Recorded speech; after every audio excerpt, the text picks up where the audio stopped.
Welcome to PC Woods Kids Tech Talk. Today we're doing 2K gaming at ultra graphic settings thanks to Zotac and their 2060 Super Amp Extreme. That's right, using the GeForce RTX technology, that NVIDIA Turing architecture. We got the Super Series here that comes overclocked with that boost of performance right out of the factory here from Zotac Gaming with 8 gigs of GDDR6 memory.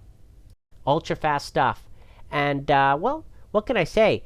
I'm going to show you guys some gaming. That's right. That's what this whole card is about here.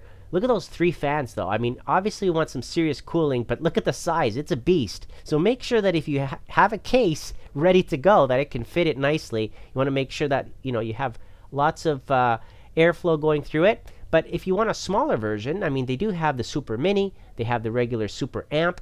And, of course, this one being the Super Amp Extreme, it's the largest of the 3. But, you don't have to get this one. This one, of course, is the fastest of the 3 with that additional boost. And we're going to go through that in just a moment. Now, looking at the card again, with those 3 active fans, they will shut off, if there's no need for it to be on. If you're idling and barely using the power on the card, then there's no need for the fans to be churning away. With the Ice Storm 2.0 cooling, right? So, obviously in that card, you've got the 3 fans. Now you've got the aluminum fins going from one end to the other. You've got the copper heat pipes also going from one end to the other. You got the back plate, everything there to give it the performance, the cooling that it needs. Look at that, 6-pin, 8-pin power connector. All you need is a 550 watt power supply and you're good to go on this one. Now 3 display ports on this one and 1 HDMI, as you can see right there. And, well, I like this metal wraparound backplate on it. Wow. I mean, that's going to keep it rigid, and sturdy, strong, and even add a little bit of additional cooling, too, on that. I like the Live to Game on the back. The only RGB that you're going to get is on the Zotac logo there, the gaming logo. You can see it flashing here in the case in red. You can customize that any way you want. And as you can see, it matches with the way I have it.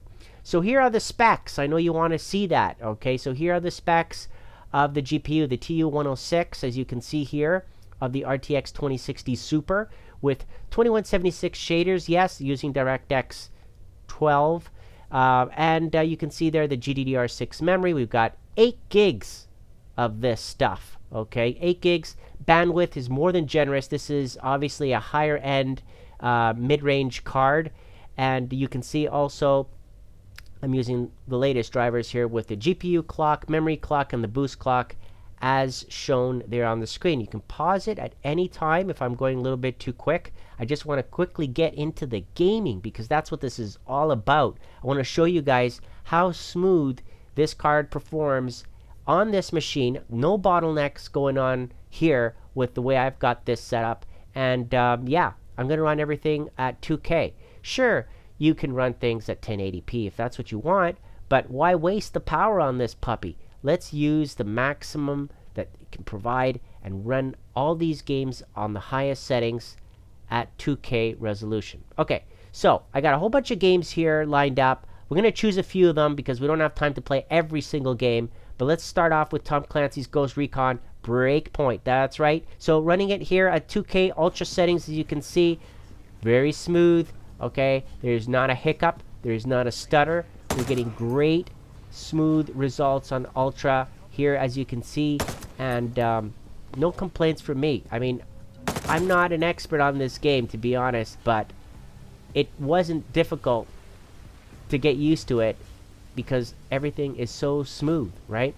And yeah, sure, if you've done first-person shooters, this might come a little bit natural to you, and you might be able to figure it out pretty quick yourself anyways. But I thought that, this game is pretty good. Not bad. I mean, there's plenty to do. The world is huge, and keep you busy for hours on end, that's for sure.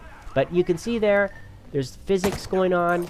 There's great lighting effects. You can see also, the DirectX 12 is obviously playing into effect here. You can see the bullets flying by as well. If you pay attention closely here, when I back out, you can see them going by. And zooming in, keeping the scope steady is very good as well. Average frames per second I'm getting here on Ultra is 72 frames per second. That doesn't mean that it goes only at 72. It can vary, right, depending on your machine, depending on your CPU, how much memory you've got, and so forth. But I'm just giving you the average so that you get an idea. Yes, it goes over 100 frames per second and it comes back down, but that's the average that I'm getting roughly here on this machine at 2K Ultra settings, okay? So keep that in mind. And to some of you, you might not even notice the difference when you're playing if it's 72 or 100 frames per second. What you want to see is clarity, crisp graphics, smooth colors. You want to be able to, you know, get that realism when you're playing, right? And not have to worry about, oh, I have the settings too high and it's making things lag and stutter and all that stuff. No, that's not what's happening here. This is actually pretty decent gaming, if you ask me. I mean, you be the judge. You can comment below, let me know what you think so far. This game rocks pretty good, okay? So we're going to move on now to another game. Also, we're going to run it on the highest settings, on Ultra, because that's what this is all about. This video is running things on 2K Ultra settings. For those of you that are wondering about the frames per second on Breakpoint here, I kind of posted it so that way you can pause the screen. You can see the temperatures as well while it did the benchmark of the game, okay? Now, Battlefield 5, one of my favorite games. Yes, we're having it on Ultra. Yes, we have RTX on. We have the DXR enabled. You can see it right there. DirectX 12, all of that jazz. Everything is ready to go. We're not holding the card back. I love this game, okay? Been playing the Battlefield series for years, and, you know, can't get enough of all these different types of missions and scenarios that they've got. So, again, smooth graphics, stutter-free for me, multiplayer mode here, as compared to Breakpoint, Tom Clancy. That was not multiplayer at the time because you only saw me play. It wasn't a whole bunch of people. But in this game, right now, there's tons of people going on here. Lots of stuff happening left, right, and center. And, well, the graphics look great. You be the judge. And again, comment below. Let me know what you're thinking. This one here, roughly same average of frames per second, 74 frames per second on Battlefield 5. Again, at 2K resolution, running it on the Ultra settings with the RTX enabled. Everything good to go, as you can see right there, okay? Now, temperatures, again, will vary a little bit depending on how much you're pushing the graphics card, whether you have RTX enabled as well. That's another thing. I mean, some of you might have different games that don't even have the RTX option, right? And that's just because the game is slightly older and they didn't enable that.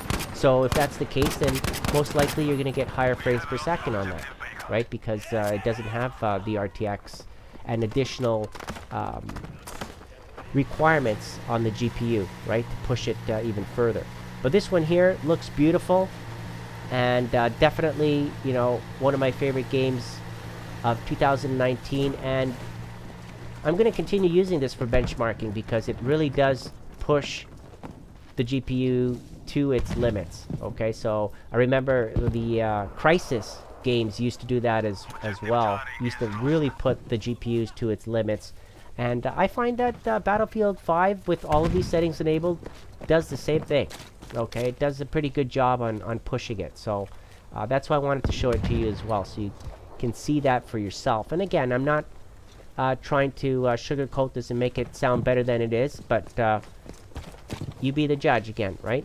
Alright, so let's move on to another game that does not have RTX enabled, and that would be Anthem. Okay, so this one here is a multiplayer game. It does make use of the NVIDIA DLSS, so it does, you know, complement this graphics card in a way, if you want to say. So it does make the graphics and the gameplay much smoother, I should say. And you'll notice that when I'm moving around, doing things, very, very smooth. And yes, the average frames per second will be higher in this game specifically, 85 frames per second on average, as you can see right there. That doesn't mean that it goes just to 85. Like I said, it will go much higher than that and then come back down. Another game here, as you can see, is Far Cry 5. Again, this one here, slightly older graphics technology that they were using at the time when this game came out. But it doesn't mean that it's not worthy of doing a benchmark on it. The graphics are pretty nice as well. 87 frames per second on average on this game. Very decent. Again, everything is turned on, as you can see. All graphics are on so that we can get the full effects of the explosions. And yeah, that's Far Cry 3. Moving on now to Fortnite. Now this one here, I'm going to be running it on DirectX 11, okay, but we're going to run it on Epic, okay. So there's the Ultra, and then there's even higher than Ultra, the Epic setting. So this is Epic for you.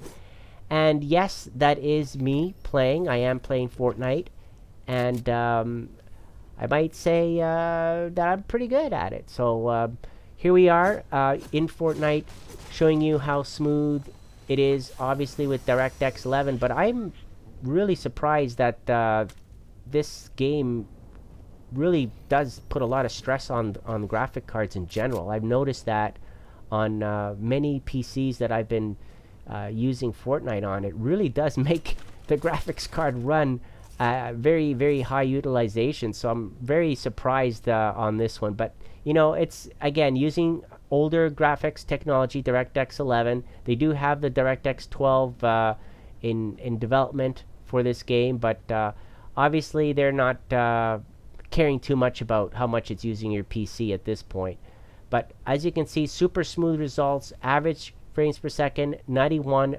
Not surprised at all. Again, it's using DirectX 11, so we should be expecting even more frames per second on this one, and indeed it gives us that. So yeah, Fortnite coming out with Chapter 3 in June. Looking forward to installing that and trying it out, and perhaps even doing another benchmark comparison and see if they've improved at all in the quality and performance of the game. So there you have it. Now, for those of you that are not Fortnite fans and you don't really care too much about that, well, I do have another game. It's a little bit older, but it's using the Vulkan API. Okay, so the Vulkan API is a different graphics engine, and there's DirectX 12, and then there's Vulkan API, for example, okay, in some games. So this game is called Strange Brigade, and in Strange Brigade, you can choose a DirectX 12 benchmark, or you can choose playing the game with the Vulkan API, for example, okay? And depending on what graphics cards you have, like if it's an AMD or an NVIDIA, you might actually see a performance gain in the Vulkan API versus DirectX 12 too. You might see that. As you can see here, graphics are very smooth. Again, with the highest settings, you can see it. And no complaints for me. Again, these are the cards that, you know, because they come overclocked out of the factory, they're sneaking up on the performance that a RTX 2070 could provide, but not quite there yet, obviously. But if you can't afford to get a 2080, but you still want to be able to get smooth results in gaming, and you want 8 gigs of GDDR6 memory, not 4 or not 6, then, you know, something like this is going to give you that, so that way you can run things on 2K. This game gave me 75 frames per second on average, as you can see right there. And it is a multiplayer game, and you can play it in single player as well. Okay, so this variety kind of gives you a good idea, you know, no matter what type of game I'm playing, more or less, you're seeing a constant here. I'm getting roughly about 75 frames per second and higher on all the games. And that's running it on full-blown graphics settings at 2K. So obviously if I decrease the, let's say I put it to high, well, I might hit 100 frames per second, right? on some games, on average. So it's up to you. You don't have to run everything on full blown, but this gives you the most that you get, right? It shows you. Now, Final Fantasy, these are more like pre-canned benchmarks, and I thought I'd show you this so we can end the video again with a quick comparison online with the score that I got here from Final Fantasy, and compared it to other benchmarks that were done also with this game with different graphics cards, so that way you can see where the Zotac Gaming 2060 Super Amp Extreme basically compares to on others, compared to others. So 6862 high performance, it states. There it is. There's mine, and then there's a RTX 2070. So it's just below the RTX 2070, as you can see right there, the Super. But obviously it beats the regular RTX 2070. So it's obviously a very good choice if you're looking to get a boost of performance, and you don't want to spend additional money on a 2070, for example. So there you have it. Comment below.